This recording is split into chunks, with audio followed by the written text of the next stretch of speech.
Hi, and welcome to Green Deal Big Deal, the podcast where we discuss Europe's green future. My name is Eva Iwaszuk. And I'm Aaron Best. We're pleased to join you today from the offices of Ecologic Institute in Berlin.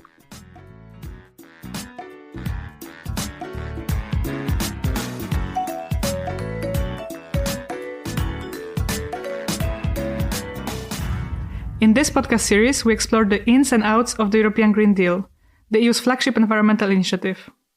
As part of the European Green Deal, the EU is pursuing its Zero Pollution Action Plan, which aims to reduce air, water, and soil pollution to levels that are considered no longer harmful to health and natural ecosystems by 2050. And in today's episode, we focus on an important type of pollution that Europe has been battling for decades: air pollution. It's been a long-standing issue in Europe and remains a serious problem today. It is, however, one environmental policy area where there have been some major successes. The countries of Europe first systematically addressed acid rain, starting in the 1970s and 80s, and through this effort they made substantial progress in reducing air pollution levels. So overall, the air we breathe today is cleaner than it used to be. However, even now, air pollution is one of the greatest environmental risks to our health, with nearly 300,000 Europeans dying prematurely every year due to air pollution. In October 2022, the European Commission proposed a revision of the ambient air quality directives to get the EU on track to meet its 2030 air pollution targets and achieve its ambitions for 2050. Today, we have two guests with us to help us better understand the problems of air pollution and the European Commission's policy proposals to address these problems. One is Margarita Tolotto, Senior Policy Officer for Air and Noise at the European Environmental Bureau. Our other guest is Agnieszka Warso-Buchanan, Senior Lawyer in Client Earth, previously Clean Air Lead for Poland and Central and Eastern Europe. Margarita and Agnieszka, welcome to Green Deal Big Deal. Thank you for the invitation. Really happy to be here and to share some insights on the topic. So, Margarita, my first question is for you. Could you help us understand how bad is the air pollution problem in Europe today? And is poor air quality something that affects most Europeans today, or only people in certain countries or urban areas, for example? Air pollution is a very democratic issue. Everybody is affected by air pollution. There is no way in escaping air pollution. Everybody needs to breathe and everybody is exposed to it. And there has been some good progresses made in Europe in the last decades, and it was also highlighted by Eva in the introduction, with some specific pollutants especially being reduced quite a lot. Still, at the moment, the latest number we have, and we can check, produced by the European Environment Agency, are saying that in the EU in 2020, the 95% of the population living in urban areas was exposed to fine particulate matter levels that were above the latest scientific recommendations. And those recommendations are produced by the WHO, the World Health Organization, a very, very important institution, and therefore we should all be paying attention to those numbers. Agnieszka, could you tell us what are the main sources of air pollution that are affecting Europeans today?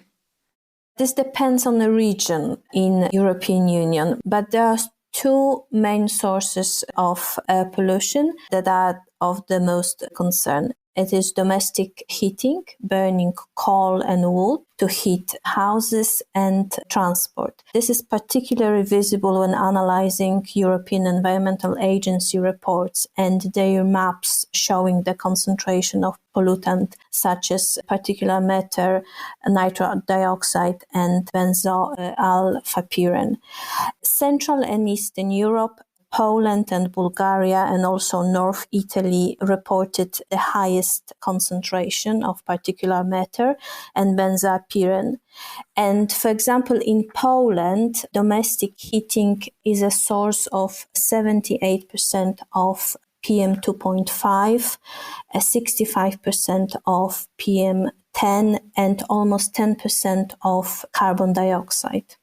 I know that from the 300,000 premature deaths in Europe, 50,000 are estimated to be in Poland. So it's interesting to understand also those differences. Margarita, I wanted to ask you, what do we know about the costs of air pollution in both monetary and also other terms? And maybe you could also tell us how are those costs distributed? So who is most impacted when the air quality is poor? The proposal that the Commission has put forward in October is also accompanied by a study, which is providing numbers for understanding why the Commission has proposed certain things in the text. This study is called Impact Assessment, and it's providing also useful data on the costs of air pollution that have been analyzed to produce it. So this official document says that air pollution in terms of health impacts is costing Europe between 231 to 853 billion of euros, and it's just the health costs. Then we have a series of additional costs that are indicated there: 8 billion in lost working days, 4 to 12 billion in ecosystems damage. Then there is another chunk of 11 billion in crop yield loss, 19 billion in forest damage, and 1 billion in buildings damage. What we need to keep in mind when looking at these numbers is that the European Commission analysis is always conservative. So the numbers we see here are most likely to be higher than what we have just mentioned. We can assume that the distribution of those costs are very horizontal. As we said before, everybody is exposed to air pollution, so everybody is actually suffering the consequences of its impact. What is important to highlight is that while everybody is exposed to air pollution, not everybody is suffering in the same way. There are some vulnerable groups that are exposed to air pollution and are suffering more than what could be the case for a healthy young woman or man in Europe. And I'm referring especially to pregnant women, to newborn babies, to old and aged population, or those who are already affected by previous health issues. So adding on top the consequences of being exposed to air pollution.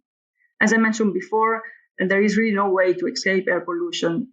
Numbers are especially referring to concentrations and obviously urban settings, but also people living in rural areas are very much exposed to air pollution.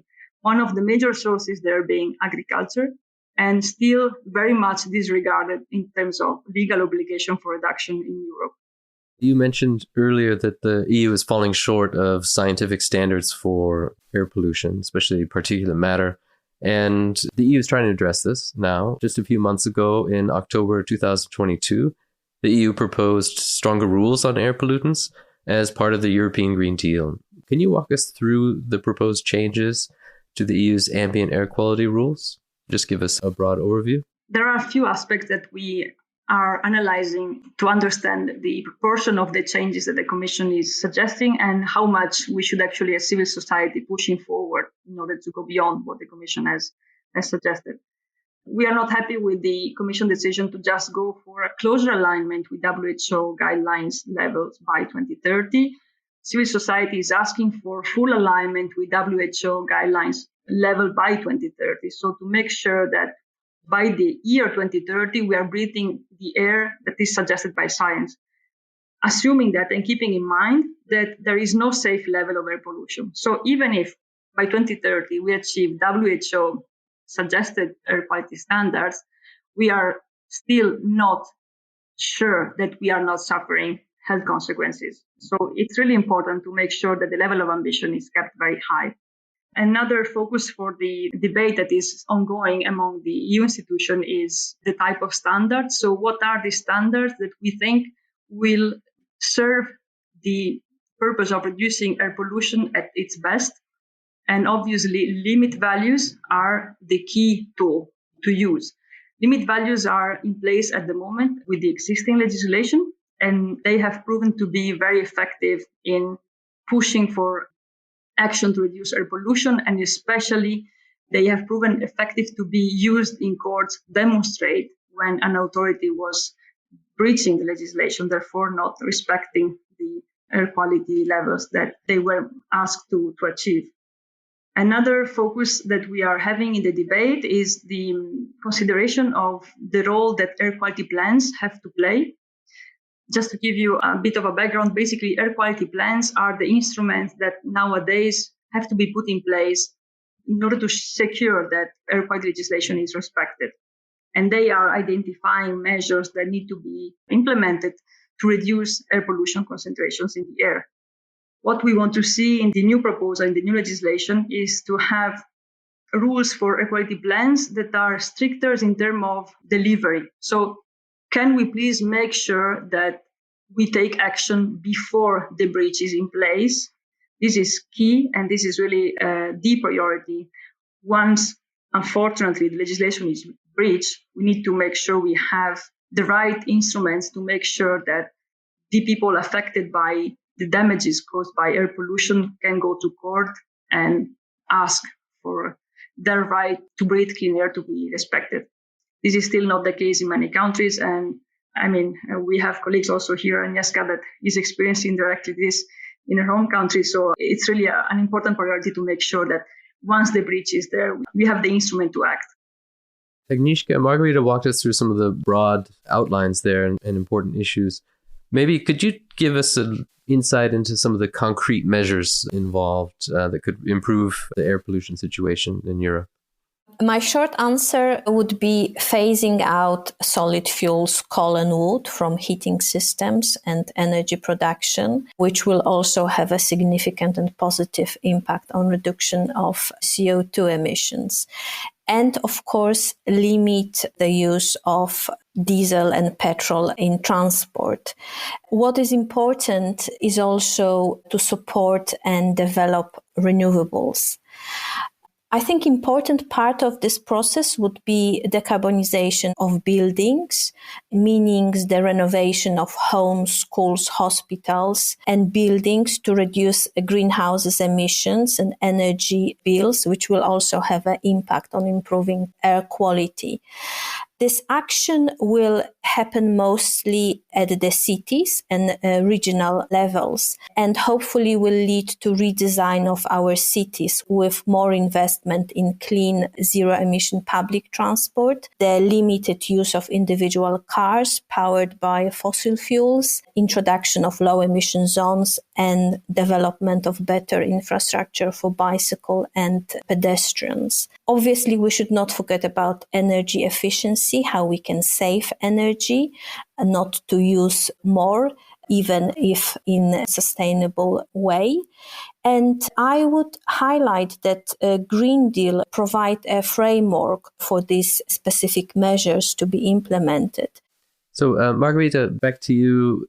I think it would be good to get some insight into what the potential impacts might be if this passes. So let's say it goes into effect, the current proposal.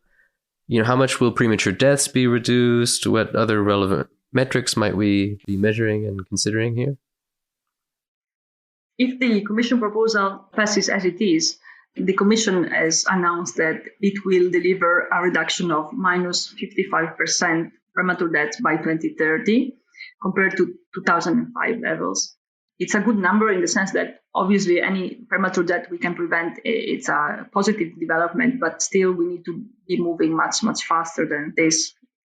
Air pollution is an issue in Europe that we have experienced since a while, and we do have the solutions, as Agnieszka has also just explained. We know what we need to do. We know what we need to be coherent about. We know that we cannot escape the energy crisis by, for example, pushing for biomass burning, which is one of the main contributors to particulate matter concentrations in Europe. The expectations are high in terms of what civil society would like to see happening. We would like to see the proposal being made much better, and we are counting a lot on the European Parliament to propose very good amendments in order to take us beyond what the Commission has announced in its analysis and to have a further reduction of premature deaths, but to also further protect our ecosystems and our environment in general. Nature doesn't have a voice in the debate. Nature cannot speak directly. We can, and we have to do it in also having in mind that civil society is the actor that is supposed to defend and protect those that cannot speak in the debate. We are very closely working with health experts as well in this phase to make sure that scientific evidence is taking the space it deserves in the debate. We need to have decisions that are not just based on political will. We need to have decisions that are based on science and on what we need to do to defend and protect ourselves and the environment. So we do expect the final agreement to go much beyond what the Commission has proposed, to finally deliver an instrument which is coherently approaching the issue and delivering by 2030 that we are suggested by WHO would be safe enough to breathe. Agnieszka, something that Margarita has touched upon is the importance of access to justice, or the fact that people can go to court where the legislation is breached. And this is something I would like to dive deeper into. So first of all, you work for Client Earth. Until recently, you were the lead of the Clean Air program for Poland and Central and Eastern Europe. And in this role, you used something that is called strategic litigation to enforce compliance with EU air quality standards. Could you explain to our listeners what strategic litigation actually is? Simply, strategic litigation is a legal action of a systemic nature, which involve conducting of court proceedings in the public interest. The aim is to change the law or the practice of the law. Sometimes strategic litigation is also called impact litigation. It involves selecting and bringing case to the courtroom with the goal of creating broader changes in societies and systemic change. And to help us understand this concept a little bit better, could you actually walk us through a recent air quality case that you have worked on and what you were able to achieve in that case? Since you are recording from Berlin, I thought that a good example of a strategic litigation is a joint legal action of DUH and Client Earth, which resulted in a decision by German Supreme Court in 2018, in which the court confirmed that restrictions such as diesel bans are permissible in German cities in order to improve air quality, so it is in compliance with the law. But I would like to tell you now about Polish cases. We had few cases which led us to the European Court of Human Rights, where in December last year, together with Warsaw Grassroots Association Miasto jest Nasze and individuals, Warsaw citizens, we submitted 4 cases for breaches of European Convention on Human Rights. It started when we reviewed air quality plan for Mazowsze region, which is a central Poland where Warsaw is situated. Air quality plan is a main legally binding document prepared by the regional government in order to improve air quality, as was mentioned before, and it's a key document under the Air Quality Directive that is there to enforce standards of air quality. It should, exactly according to air quality law, include effective measures to tackle air pollution. In our case, in Poland, from domestic heating and transport, what is important in the shortest possible time. According to our assessment, it didn't. So firstly, in September 2021, we submitted complaints for judicial review of the plan to the Regional Administrative Court in Warsaw. Although we are sure that we have right to breathe clean air, the quality of air that at least fulfills legal standards. After the appeal, the Administrative Supreme Court of Poland dismissed our complaints on formal grounds, refusing to grant legal standing to individuals and NGOs and not conducting the main task, the judicial revision of the measures included in air quality plan. What is more, the court stated that neither individuals nor NGOs have a legal interest in appealing air quality plan, and air quality plan itself cannot breach their interest, completely ignoring the right to health, freedom, or privacy. In our opinion, this interpretation is not in line with EU case law, pro-European interpretation of national law, and is also against the rules of Aarhus Convention. Since there is no further domestic remedies to pursue a judicial review of air quality plans and effectiveness of measures to improve air quality, we decided to submit application to the European Court of Human Rights. The complaints are based on violation of 3 articles of the Convention.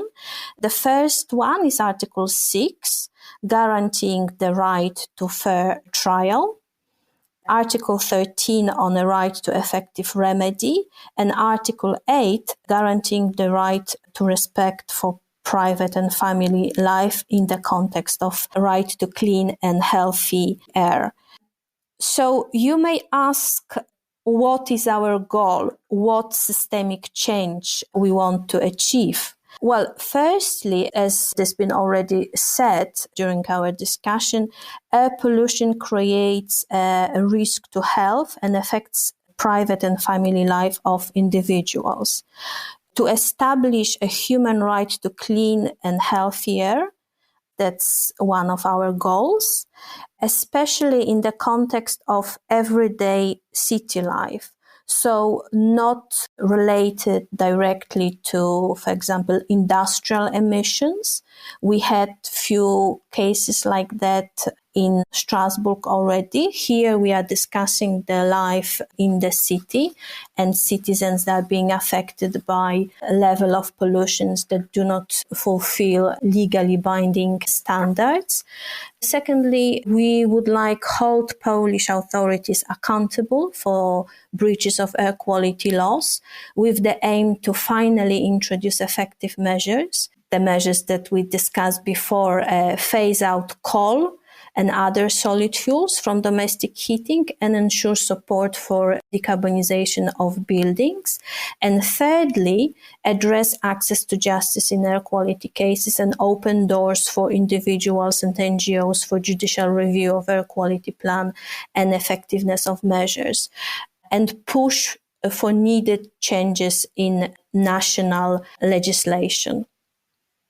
So something that you have touched upon is the fact that in the Polish case that you have described, the access to justice was limited because the case was rejected on formal grounds. So the courts would say, your rights have not been affected in our opinion. And the proposal from the European Commission that has been put forward actually promises to improve this access to justice to citizens affected by poor air quality. Could you tell us more about the proposed changes in existing legislation and whether you think that they are a step in a good direction and might make such cases a bit more common or easier to fight for in the court? Yes, definitely. I think Margarita would agree with me that the proposal of the Commission to include a specific provision granting access to justice for individuals and NGOs is a good step in the right direction. This is actually a confirmation of the existing case law of the Court of Justice of European Union, because we did have few cases already decided a few years ago. One, a very famous Janicek case, and a second one, Client Earth case from UK, where the court already said that both individuals and NGOs do have a right, but it seems like the implementation of a case law is not that easy in few member states. Poland, unfortunately, and Bulgaria are one of the member states that do not implement the case law as quickly as we would expect. So yes, definitely, the proposal is very good, and we may hope that it will be upheld in a final version, and finally individuals and NGOs will have a clear access to justice to ask for judicial review of the existing air quality plans, for example, which is crucial to actually have an impact on the actions taken by the local governments or governments to improve air quality, which is their duty under the existing law. Okay, and just to wrap up this topic, beyond taking the government to court and using organizations such as yours, under the existing regulations, when the member state is not complying with the rules, what else can be done? So how can those rules be enforced? Is the legal road the only road, or there are any other paths? My direct thought would be the infringement procedure, but that's the procedure that needs to be started by the European Commission. And we have many examples, even related to the cases we were discussing with regards to access to justice in air quality matters, where the Commission is starting the infringement procedure under Article 258 or 260. And is actually taking member state eventually to the Court of Justice. Right now, there is an ongoing procedure against Poland and Bulgaria in relation to breaches of the EU law with regards to access to justice in air quality matters. There were many cases for breaches of air quality directive against many member states for not improving air quality as quickly as possible to fulfill the existing standards. So the EU's proposed changes to its ambient air quality rules are still being discussed, as you know. And I thought it would be nice to finish our discussion with a bit of an outlook. So starting with you, Margarita, where do you see the main political debate taking place in the months to come? We can answer it probably in two ways. If we consider the institution where the most interesting political debate or the most worrying political debate will take place, we can surely indicate the Council, where member states are at this moment studying the directive, and they will be discussing what their positions are on all the articles that have been presented by the European Commission. We do expect some resistances, especially on the topics related to what Agnieszka has just shared with us in relation to access to justice, penalties, and compensation regimes, where they will most probably put all their political weight to make sure that the directive does not clearly set immediate consequences when legislation is breached. We do expect a lot of efforts to be put on this by member states. Unfortunately, it's not the best way to serve public interest, which is one of the priorities that member states sitting in the Council should have also in this debate. We do expect to see, as Agnieszka said, a legislative instrument which is indeed helping us to solve the issue of air pollution and not creating additional loopholes regarding possible ways in which the air pollution issue can be solved. In terms of additional irrelevant political debates, obviously there is also the European Parliament, which is playing a key role. As civil society, to be honest, historically, but also in this debate, we are counting much more on what the European Parliament can do to ameliorate the proposal and to make it a stronger tool to deliver air quality for the coming years. Members of the European Parliament are also at the end of their term because there will be a European election in May 2024, which makes it an important timing for civil society to really check on what their MEPs are doing. We do expect the debate to be quite hot and will be a short debate because there will be a first discussion already in September. The rapporteur has already published its report suggesting the modification he would like to see in the proposal. And the Environment Committee of the European Parliament is expected to deliver its amendments by the 29th of March. So deadlines are really short. The work is advancing in a very, very fast way. The debate is very quick. And we do suggest all civil society representatives from Europe, but also the general public, to get active, to get in touch with their MEPs, to be demanding action and further ambition regarding this file. It's really important. And Agnieszka, turning to you, I'm interested in hearing what element of the proposal you think is essential. So where do you see a real priority, something that you're absolutely hoping will be in the final law that passes? It is very difficult to pick up on just one point of the proposal. So I would say that firstly, it is crucial that the Commission is recognizing the importance of science with regards to the impact of air pollution, and that the proposal is bringing forward new, stricter and more ambitious standards of air quality. However, as Client Earth, we would like to call for the full alignment of the limit values with WHO guidelines from 2020 by 2030. Secondly, I would say it is crucial to close loopholes in the legal framework for air quality plans and the related sanctions regime in order to ensure public authorities take early and appropriate and effective measures to comply with air quality standards. And thirdly, as we discussed before, I think that maintaining and strengthening the proposed provisions for access to justice and compensation is crucial. Making sure that citizens and civil society have access to courts is vital to proper functioning of the legislation. Agnieszka, Margarita, thank you very much for joining us today and for this interview. Thank you very much. It was a pleasure. Thank you very much indeed.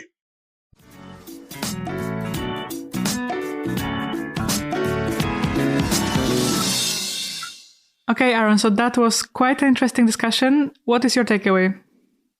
Well, I think one interesting aspect is how important science and law are to this framework. So we learned that the World Health Organization has set science-based standards for what air pollution levels should be.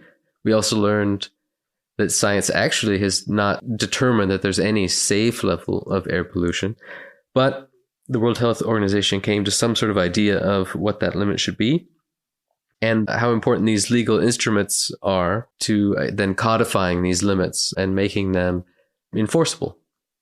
What I find quite interesting is the aspects of how impacts of air pollution are perceived as direct or indirect. So on one hand, I think that for a lot of citizens, the impacts of air pollution are felt much more directly than, let's say, impacts of climate change, because you can have an app in your phone that will flash with bright red light and tell you that in your village, in your town, the air quality levels are below standard and the air pollution levels are exceeded. So you kind of know that you're being directly impacted by that.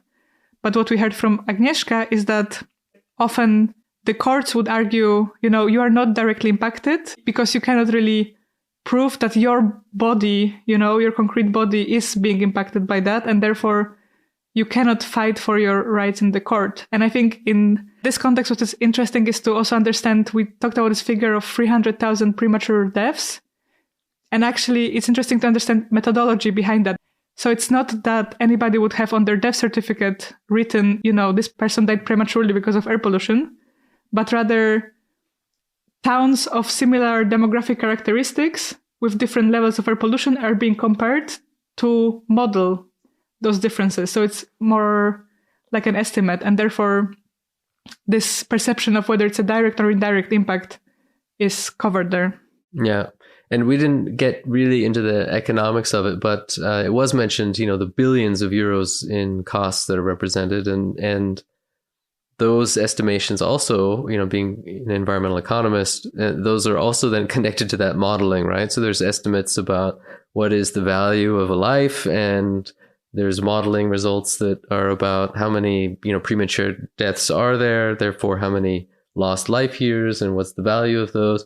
That's another very, very interesting discussion. And all of that lies behind those number estimates in terms of the economic impact of air pollution, which is one of the really costly environmental problems that we have today. One of the other things that struck me in the interview was some of the words that came out. Some of the sources of air pollution are solid fuels, coal, and wood. It's interesting in environmental policy how wide the technological range is that we cover. I mean, we're also doing work on solar energy and electric vehicles, artificial intelligence, like all these really cutting edge technologies. But in environmental policy, we're still working on things like wood burning as a source of particulate matter. So it's just a huge range there. Margarita says that nature does not have a voice in the debate. And I thought that was just a really interesting way of putting it. And then it also points at this name of Agnieszka's organization, Client Earth, right? Which is basically an effort to give nature that voice. The legal representation as well. Yeah. That they're the lawyers fighting for the planet. Yeah, I thought that was interesting. Absolutely, yes. And what I found super interesting in this interview specifically is that we talked quite a lot about how citizens directly can fight for their right to live in a cleaner environment and also affect the decisions being made in the European Union. So, of course, Agnieszka talked at length about the court cases that were fought by Client Earth but brought forward by citizens. But also Margarita mentioned something interesting, which is how the legislative process looks like and how she urges citizens to, understand who is their MEP and reach out to them and say, look, there is this law right now being discussed in the European Parliament, and this is how I believe as my representative should be voting. Yeah, so it's fun to do stories about things that are in development, and hopefully maybe a few of our listeners take it upon themselves to actually raise their voice in these discussions and contexts, and hopefully, move policy in a good direction.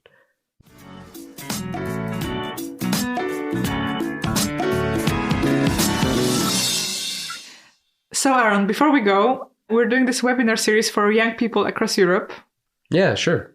And recently I spoke to one of our participants. She attended the webinar we did on Farm to Fork. Her name is Johanna Norris, and I asked her what she learned in the webinar and also what her message was to European policymakers regarding the transformation of food systems.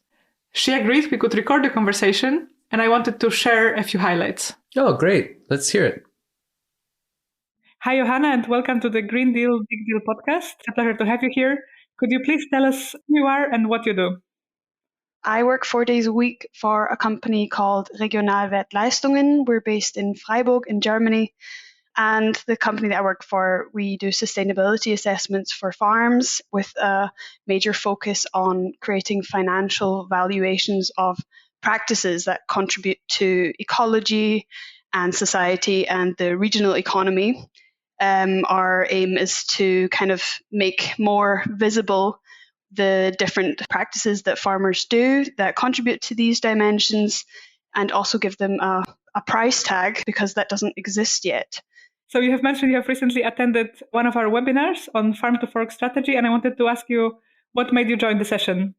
Well, I wanted to know more about the Green Deal through work. I've had a bit of contact with it we had a look at the EU taxonomy, because obviously we look at how farmers can in future be financed for services they do that contribute to sustainability, but also for personal reasons, just to understand more about what's happening on the EU policy level, what kind of discussions are being had there, how widely thought out the different strategies are. I do find it quite complex if you're just trawling through the internet and finding lots of different documents.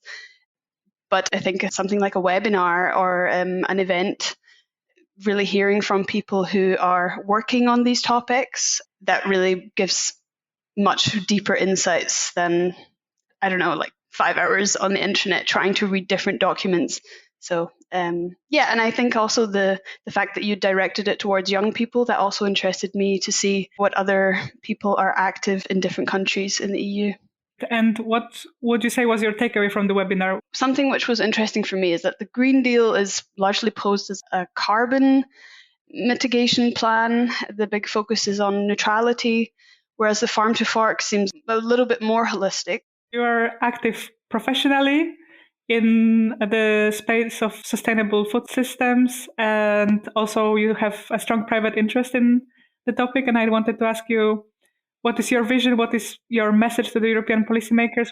The reason I took part in the webinar is because I would like to see the interests or the voice of young people come to the forefront a bit more. And there's some quite shocking statistics about the percentage of farmers who are below the age of 40 in the EU. I think it's something like 10%. And considering that, our food depends on farming, I would like to see EU policymakers make a much stronger move towards training and providing opportunities for young people to get involved in farming. I think just generally the occupation of farming is not seen as attractive, even though there's so much dignity that can be won from it. Without farmers, we don't have food, we don't have fiber. This is such an essential point that I think we often forget, especially since so many of us are living in cities. Thank you very much for joining us today, and we hope to see you in the future at our webinars. Yes, thank you so much for organizing this series. It's really giving a nice, clear description of the different aspects of the Green Deal. We also welcome you to join our webinar series. You can learn more about it and sign up for upcoming webinars on our website greendealbigdeal.eu. To be notified about upcoming webinars and podcast episodes, you can follow our Instagram channel @GreenDealBigDeal. You can find other episodes of this podcast on all major podcast platforms and apps, including Spotify, Apple, and Deezer, as well as on YouTube. Please subscribe to the podcast to find the new episodes in your feed. This podcast is part of the European Environment Initiative, funded by the Federal Ministry for the Environment, Nature Conservation, Nuclear Safety, and Consumer Protection. The ministry supports this initiative on the basis of a decision adopted by the German Bundestag. The podcast is produced by Chiara Mazzetti, Eva Ivashuk, and Aaron Best. Sound design by Lena Ebley, graphic and web design by Jennifer Runn. Special thanks to Anna Henze-Henschel, Liliane Sala, Nora Kügel, Camila Bausch, and Michael Lorenz.